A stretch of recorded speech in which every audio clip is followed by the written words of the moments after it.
మీరేంటండి అలా ఈ రోజుల్లో బస్ స్టాప్ దగ్గర హార్ట్ అలా ఆగిపోయిందా మీ మనసు? అంత యంగ్ స్టోరీస్ అన్ని ఎలా సెలెక్ట్ చేయగలుగుతున్నారు ఏంటి? అంటే ఇప్పుడు ఓల్డ్ అయిపోయాను. లేదు, యంగ్ బై హార్ట్ అంటున్నాము. Body also. Thank you.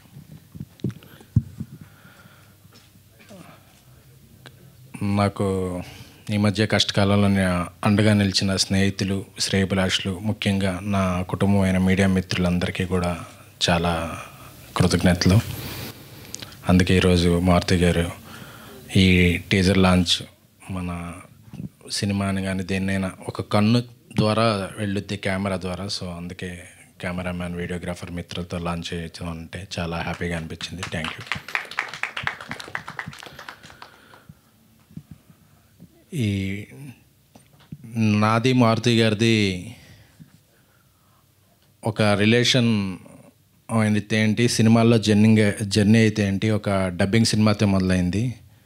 ఆయన ఫస్ట్ సాధించిన ఘన విజయం ప్రేమిస్తే మారుతి గారు.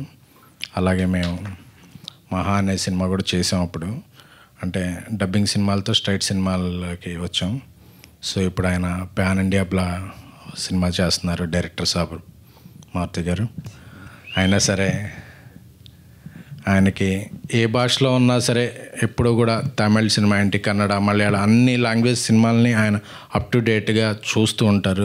కొన్ని రిలీజ్ అయ్యాక చూస్తుంటారు, కొన్ని రిలీజ్ కాకముందే చూస్తుంటారు. సో రోజు నాకు ఇంటి నుంచి వెంటనే ఒక సినిమా ఉంది చూద్దాం అని చెప్తే ఇద్దరం ఫస్ట్ కాపీ ఈ సినిమా ఇంకా ఇది ఫిబ్రవరి వ్యాలంటైన్స్ డే వీక్లో రిలీజ్ అవుతుంది తమిళనాడులో.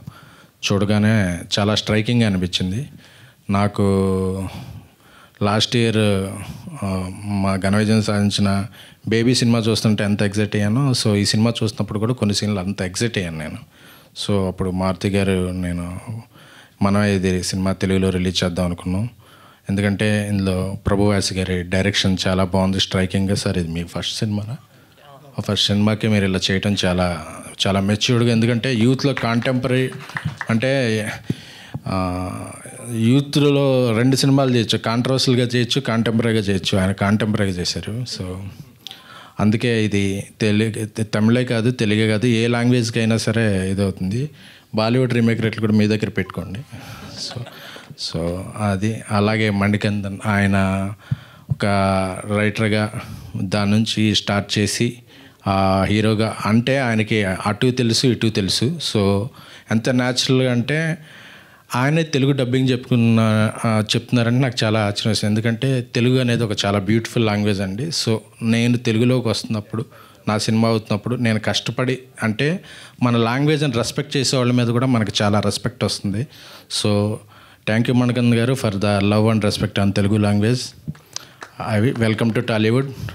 ఎందుకంటే తెలుగులో మా సినిమా ఉన్నా సరే పక్క భాష నుంచి ఒక మంచి సినిమా వచ్చిందంటే వారం ఫస్ట్ మేము ఓటు అటేసేస్తాం. ఎందుకంటే మాకు లాంగ్వేజ్ బ్యారియర్స్ ఉండవు. సినిమా కంటెంట్ ఏది బాగుంటే అదే మాకు important. So this is the beautiful Telugu land, beautiness of Telugu land and Telugu audience. And rocket Mouli గారు ఇటీవల 1000 కోట్లుగా వసూలు చేసిన యానిమల్కి ఎంత ఇదిగా పనిచేస్తారో ఒక అప్కమింగ్ స్టార్స్తో వచ్చే సినిమాకి కూడా ఆయన పనిచేస్తారు. అంటే ఆయన లక్కీ హ్యాండ్. ఎందుకంటే అల్లు అర్జున్ గారి పాట ఉంటుంది, ఆయన లవర్ ఆల్సో ఫైటర్ ఆల్సో అని. ఆయన writer also, actor also, singer also, multi talented person. So ఆయన మంచి మిత్రులు. సో ఒకరోజు ఎయిర్పోర్ట్లో యానిమల్ చూసి మీరు రాసినప్పుడు ఆయన ఎగ్జైట్మెంట్ కనిపించింది, ఇది డెఫినెట్గా కొట్టిద్దండి సినిమా అని చెప్పి. ఆ తర్వాత ఈ సినిమా గురించి మాట్లాడుకున్నప్పుడు ఆ ఎగ్జైట్మెంట్ ఆయనలో నేను చూశాను. సో వెరీ అలాగే ఈ సినిమా నిర్మాతలకి సో విష్ యూ బెస్ట్. మీరు ఇంకా ఎన్నో సినిమాలు చేయాలి. అలాగే ఫస్ట్ నుంచి నేనైతే ఏంటి మారుతి గారితో ఏంటి ఒక 6-7 తెలుగు హీరోయిన్లు పరిచయం చేసాం.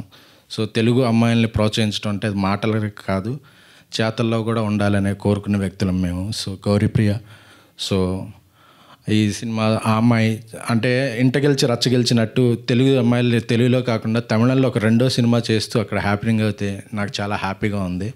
సో ఇంకా మీరు ఇలాంటి ఎన్నో మంచి సినిమాలు చేసి మరింత ఎత్తుగా ఎదగాలని కోరుకుంటున్నాం. సో మారుతి గారు సో చిన్న సినిమా ఏంటి పెద్ద సినిమా ఏంటి ఆయనలో ప్యాషన్ ఎప్పుడు అలాగే ఉంటుంది. అందుకే ఆయన మరెన్నో పెద్ద బ్లాక్ బస్టర్లు చేసి గ్లోబల్ స్థాయికి వెళ్ళాలని కోరుకుంటున్నాం. Thank you.